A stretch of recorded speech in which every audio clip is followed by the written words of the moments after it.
Estamos começando mais uma edição do Observatório do Terceiro Setor, a nova marca para o programa Falando em Fundações. Você vai conhecer o trabalho das entidades, entender o que está acontecendo, quem são os personagens que constroem esse alicerce de cidadania e cooperação entre sociedade, pessoas, governo e iniciativa privada. Eu sou Joel Scala e vamos estar juntos toda semana. Esperamos você aqui, participando e ajudando na construção de uma sociedade mais justa e solidária. O Observatório do Terceiro Setor está começando.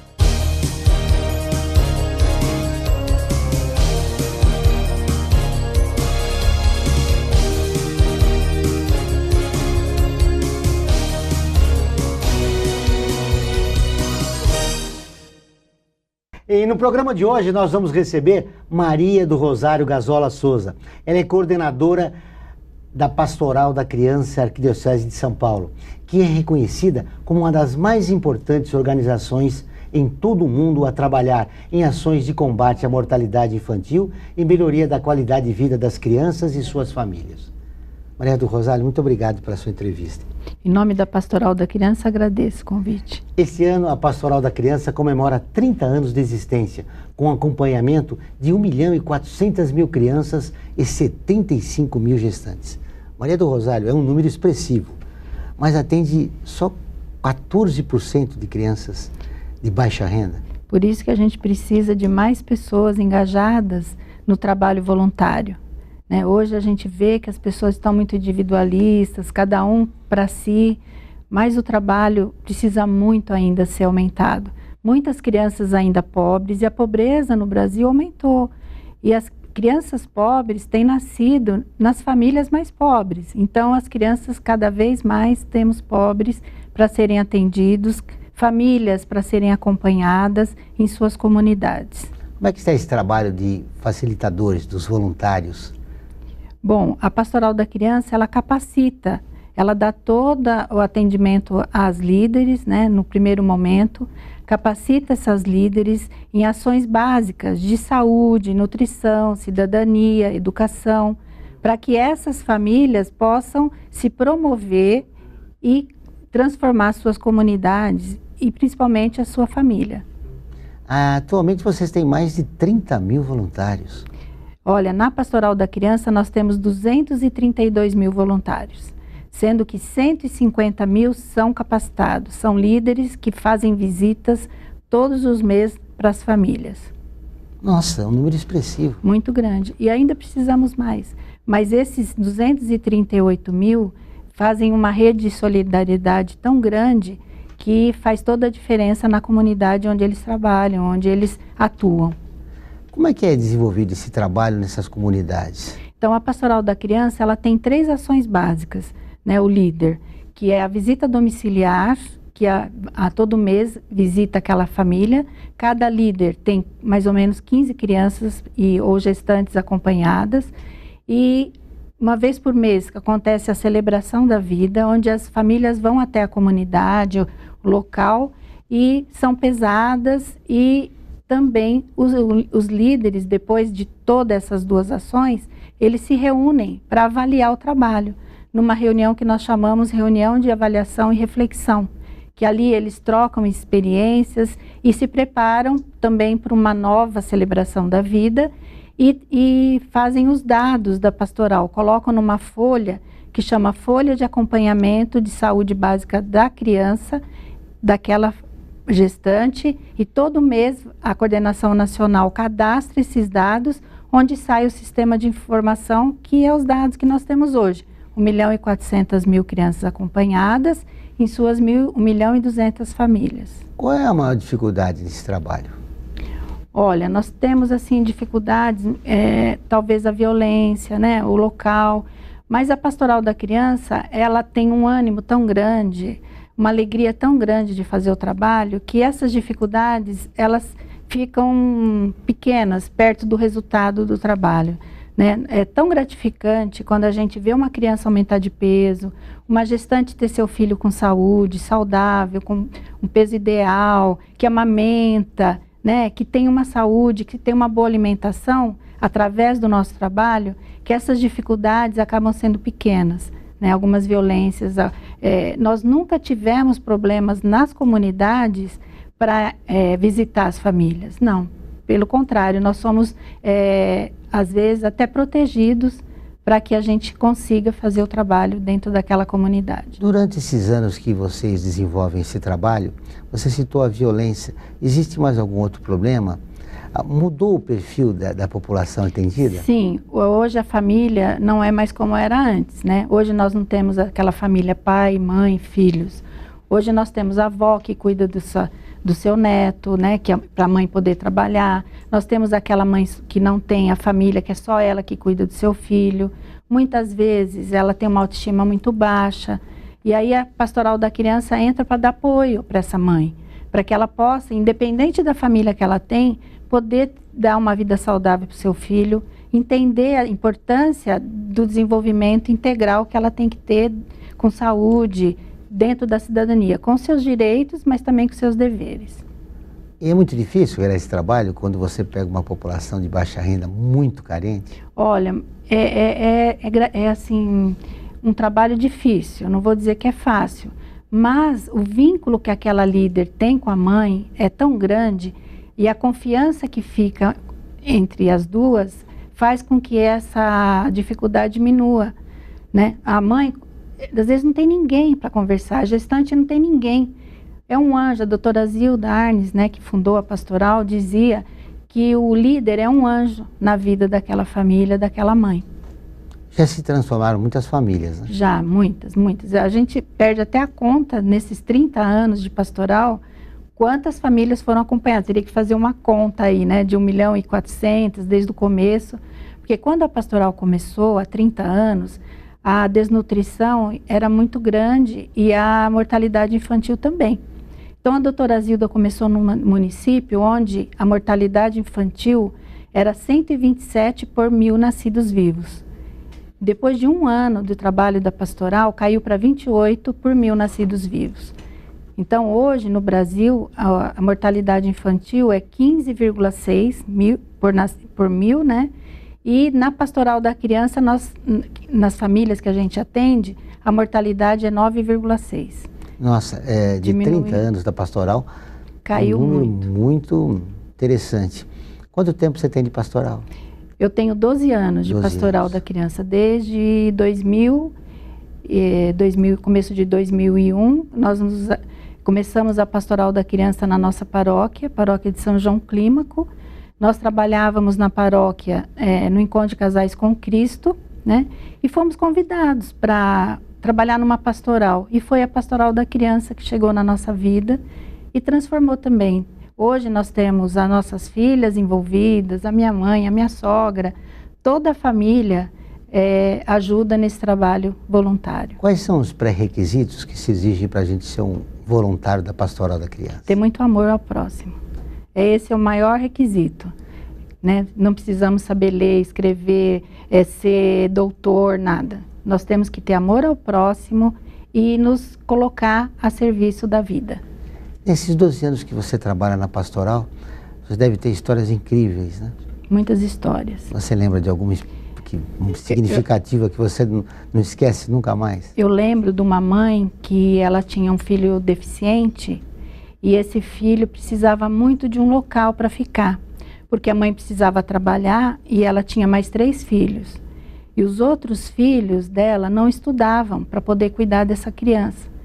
E aí a pastoral chegou nessa família, né? Eu era uma das que acompanhava essa mãe. E aí eu percebi a importância do nosso trabalho, de poder orientar essa mãe como encaminhar essa criança para um local para que ela pudesse trabalhar e pudesse os outros filhos também ter a educação que precisavam, estudar uma criança de 13 anos que cuidava das outras sem estudo. Então a pastoral da criança transformou a vida dessa mãe, conseguiu indicar para ela os locais que ela teria que buscar, até acompanhamos essa criança, né? E muitas vezes ela se sente só, não tem quem oriente, né? Então, se eu fosse começar a falar, acho que são muitos casos, né? De mães, de gestantes que não querem ter seus filhos E quando a gente conversa e mostra para ela, através do material Laços de Amor que nós temos, que são cartelas, como se fosse o bebê falando para a mãe, eu estou aqui, eu sou uma vida. E essa mãe começa a entender que ela precisa preservar aquela vida, que ela precisa cuidar daquela vida, né? Então nós encaminhamos para o pré-natal, para que ela faça um pré-natal eficiente. Hoje a gente sabe que os primeiros 1000 dias da criança, que são a gestação, mas os 2 primeiros anos, é de suma importância para a criança. Se ela for amamentada, tiver um bom pré-natal, ela tiver uma boa alimentação, vai evitar que no futuro ela tenha as doenças, né, como colesterol alto, hipertensão, que hoje nós temos já crianças com essas doenças, né, e principalmente obesidade, que hoje tem aumentado muito e a pastoral tem se envolvido muito para acompanhar as crianças obesas. Nós vamos fazer um pequeno break e voltamos em seguida. Até já.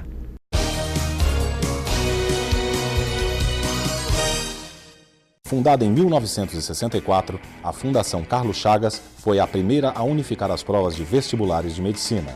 Atualmente é especializada em concursos, incluindo os públicos. Entre suas funções estão desenvolver as questões das provas, produzi-las, diversificar a matriz por aluno, distribuir com segurança, aplicar a prova, corrigir e fornecer o resultado. Atende cerca de 1 milhão de candidatos por ano. Conheça detalhadamente o trabalho da Fundação acessando o site www.fcc.org.br.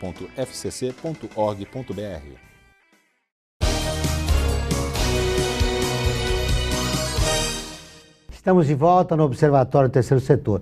Continuando o que falarmos, no primeiro bloco a gente falou do atendimento, se você lembrou algumas crianças e mães que você atendeu. Como é que é o atendimento alimentar dessas crianças? Bom, a Pastoral da Criança, quando começou, havia muita desnutrição e a Pastoral da Criança tinha uma alimentação que chamava multimistura, né, que era muito usada naquela época, né?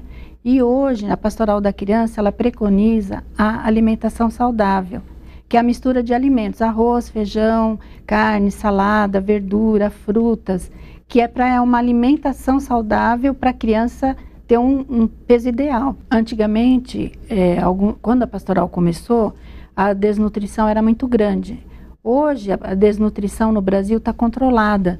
No Brasil, nós temos uma porcentagem de 2,8% de desnutridos.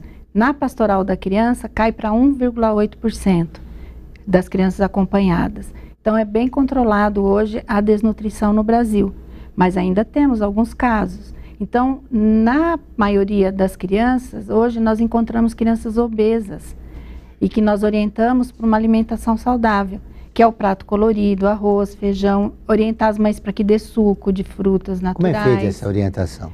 A líder, ela recebe uma capacitação de alimentação saudável e hortas caseiras. E essa líder leva para a mãe orientações como alimentação saudável. No próprio guia do líder, onde a Pastoral da Criança é base para a capacitação, que é o material da pastoral, lá também tem orientações de como fazer uma boa alimentação para aquela criança, para aquela gestante, comer frutas, verduras, carne, alimentos com ferro, né, para que essa criança também nasça com saúde, para que a gente não tenha que correr atrás do prejuízo depois.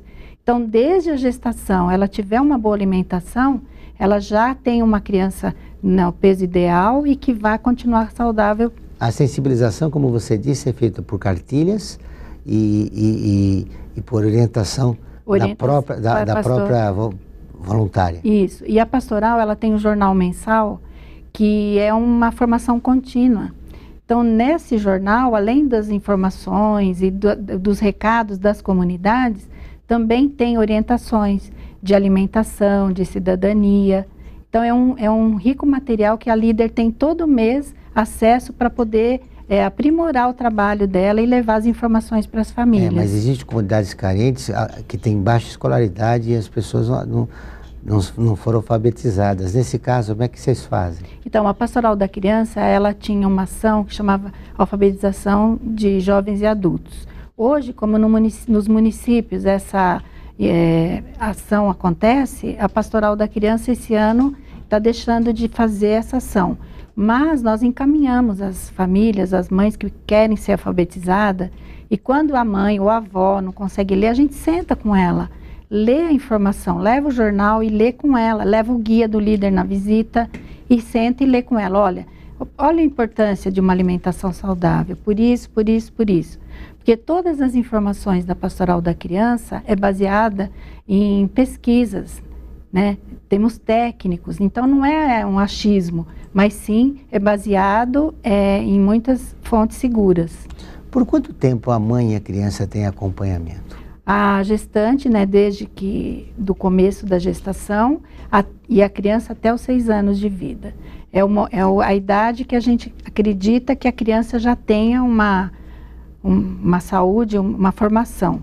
A criança, mais que a gente dá prioridade até 2 anos. Se a gente for escolher, eu tenho muitas crianças, quais crianças que eu vou acompanhar? Então eu vou pegar aquelas menores, porque hoje a mortalidade infantil acontece na primeira semana e até o primeiro mês de vida por causas evitáveis. Porque a gestante não faz um pré-natal adequado, por uma infecção urinária, por não ir nas 6 consultas mínimas que teria que ir. Então, essa orientação a gente dá para evitar que uma criança tenha, nos 6 anos, uma deficiência na saúde ou no desenvolvimento integral. A orientação nutricional muda de região para região aqui no Brasil? Porque a gente aproveita os produtos da região. Por exemplo, no Nordeste lá tem os produtos da região dela, o Sul tem os dela. Então a gente orienta que cada região aproveite seus alimentos. Por exemplo, a mandioca tem um valor nutritivo muito bom grande. E é baratíssima, né? E a indústria da alimentação não tem interesse de incentivar o consumo da mandioca, mas ela tem um valor nutritivo alto e é boa e barata, né? Barata. Tem as verduras de folhas verdes, né? Muitas vezes a mãe não sabe aproveitar, então a líder, ela orienta, olha, os talos têm muito ferro, você aproveita os talos, coloca no arroz, ensina essa mãe, e aí a partir daí ela vai ensinando o quê também? Higiene. Olha, então você vai fazer esse alimento, mas você tem que lavar a mão, você tem que... Então ela vai orientando e essa mãe vai se transformando. Quando a mãe chega para nós na comunidade, a criança às vezes está mal vestida, assim, sujinha, mas aí com orientação ela começa a ter autoestima, não porque ela não goste daquela criança, mas é porque ela mesma não tem uma autoestima. E ela não cuida nem dela, então ela começa a ter essa autoestima, começa a cuidar dessa criança, as vizinhas vão olhando e também essa mãe é multiplicadora disso na comunidade que ela vive e vai transformando em volta dela todas as famílias também com a orientação da pastoral. É uma influência positiva em toda a comunidade. Toda a comunidade. Daqui a pouco voltaremos para continuar esse papo interessante sobre a pastoral da criança. Aguardem.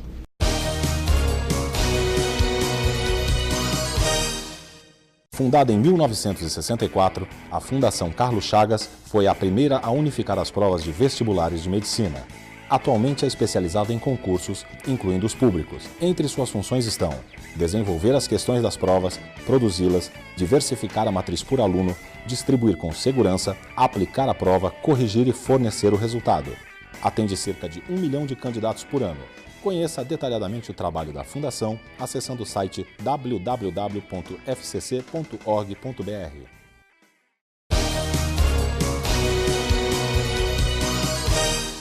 Estamos de volta no Observatório do Terceiro Setor. E no bloco anterior nós conversamos sobre alimentação. Eu gostaria de fazer uma outra pergunta, porque você já falou que a população de baixa renda tem um grande número de obesos, né? Por causa da péssima alimentação. Isso é influência da televisão, né? Também, né? É a propaganda, vamos dizer assim, né? Mas hoje a gente chega nas comunidades mais pobres, as informações chegam, onde não chega nada, chega o Jornal da Pastoral da Criança com as informações que precisam também para essas famílias. Hoje na Pastoral da Criança, preocupada com essas comunidades muito pobres, onde não tem nada, existe uma ação que chama Missionários da Pastoral da Criança. Aqui no estado de São Paulo foram 4 missionários para a região norte do Brasil que são capacitados e vão implantar pastoral nesses lugares mais pobres, onde não tem ninguém. Então, lá naquela comunidade, ele vê as pessoas lá que estão, quem que pode ser capacitado, implanta a pastoral e depois de um ano ele já deixa lá a pastoral. Eu estou lendo aqui no texto de vocês que vocês alfabetizam pelo método do Paulo Freire. Isso. Que é exatamente esse trabalho, é reconhecer as características da comunidade e o novo aprender, né, desse integrante da comunidade tem que ser levado em consideração a cultura dele. Isso. Como é que vocês entram nas comunidades de população de baixa renda? Olha, já começa com o próprio líder que é capacitado, porque ele é também lá daquela comunidade. Então, quando você capacita um líder, você não leva uma capacitação pronta. Você tem lá seu programa, mas a capacitação, ela é feita a partir das experiências das pessoas que estão participando dela. Por exemplo, uma senhora, né, que às vezes não tem muita, não é alfabetizada corretamente, mas ela tem uma vida, uma história de vida tão grande, uma experiência tão grande, que na partilha essa capacitação acontece. E através da experiência dela, muitas vezes a gente aprende. Nós vamos capacitar os líderes e nós saímos de lá mais que aprendemos do que ensinamos ou do que partilhamos, né?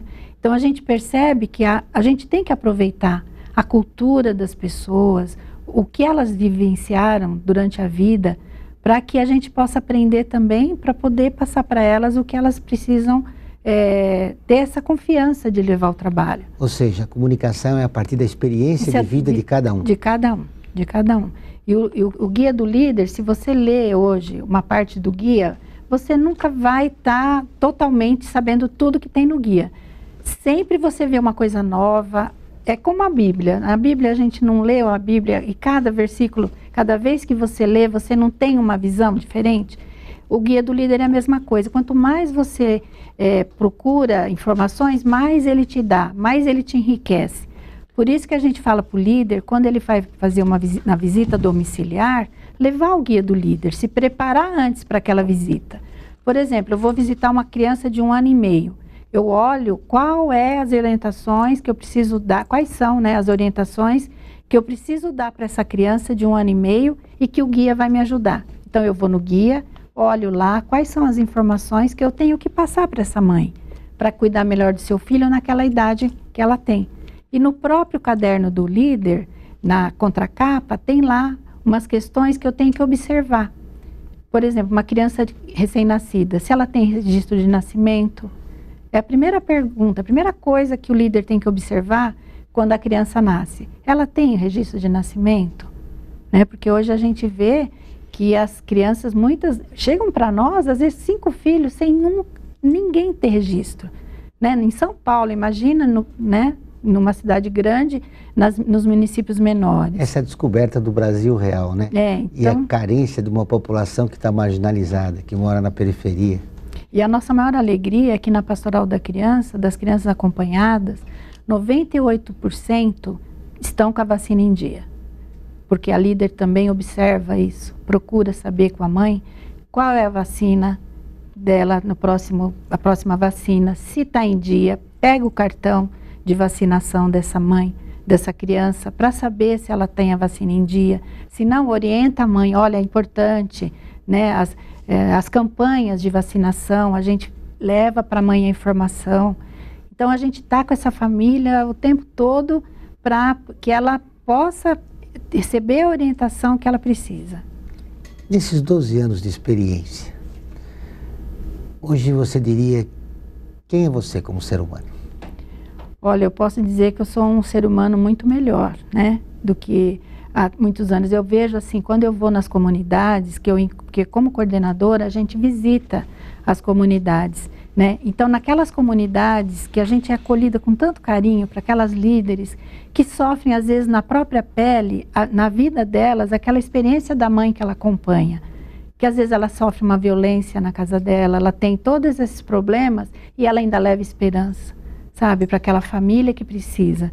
Então eu vejo assim que para mim é muito gratificante de ver, chegar e receber aquele calor humano, aquele carinho, né, e poder ajudar e ser parceira daquela pessoa ali, para que ela possa fazer o trabalho na comunidade, né? Mas eu acho que a pastoral, ela nunca nos prepara totalmente, a gente tem muito mais a aprender, né? Eu saio dessa coordenação, estou terminando a coordenação da Arquidiocese, né? A Aparecida Gonçalves está assumindo a coordenação, e eu saio assim, feliz por ter ajudado as coordenadoras das regiões, por ter feito o trabalho, né? Por estar com meu marido também, Josué, que sempre me acompanha, me ajuda, que também é líder, é capacitador, e que a gente está junto nessa caminhada. E estamos aí abertos agora para o que a pastoral precisar de nós.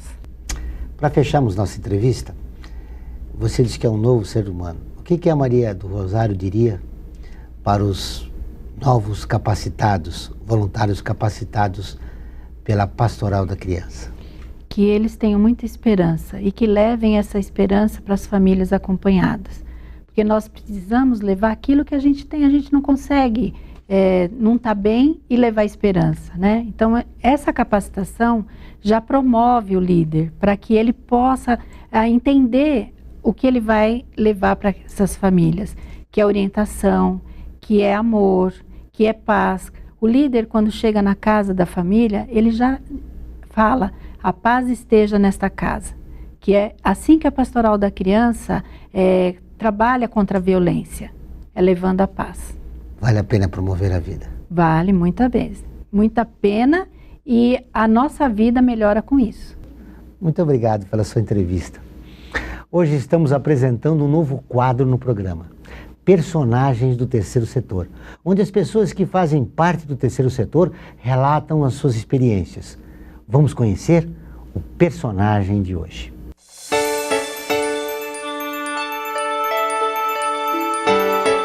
O Instituto Cândido ele foi criado há 10 anos com o objetivo de captar recursos de um grupo, de empresas e transformar esses recursos em programas de capacitação para jovens que têm uma carência de estudo, de trabalho. Essa minha entrada, meu ingresso no terceiro setor começou há 10 anos atrás, efetivamente, justamente com a criação e a fundação do Instituto Cândido de Desenvolvimento Social. Olha, eu acho que o que mais marca a gente nesse terceiro setor é você poder ver, ajudar e ver essa ajuda efetivamente ser colocada em prática quando você propicia um curso para uma criança, uma capacitação ou um jovem, ele arruma um primeiro emprego, ele sai de um abrigo já com um lugar para morar, com um trabalho a ser executado. Então essa é a maior alegria que a gente pode ter e ver o trabalho que a gente está fazendo hoje, que é capacitar mais de 700 crianças, poder então estar sendo implementado e eles usufruindo desse trabalho efetivamente. Meu nome é José Hélio Contador Filho e eu faço parte do terceiro setor.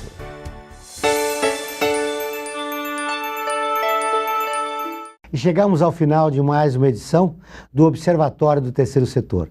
Se você tem dúvidas ou sugestões, encaminhe um e-mail para contato@tendicemedia.com.br. Até a próxima.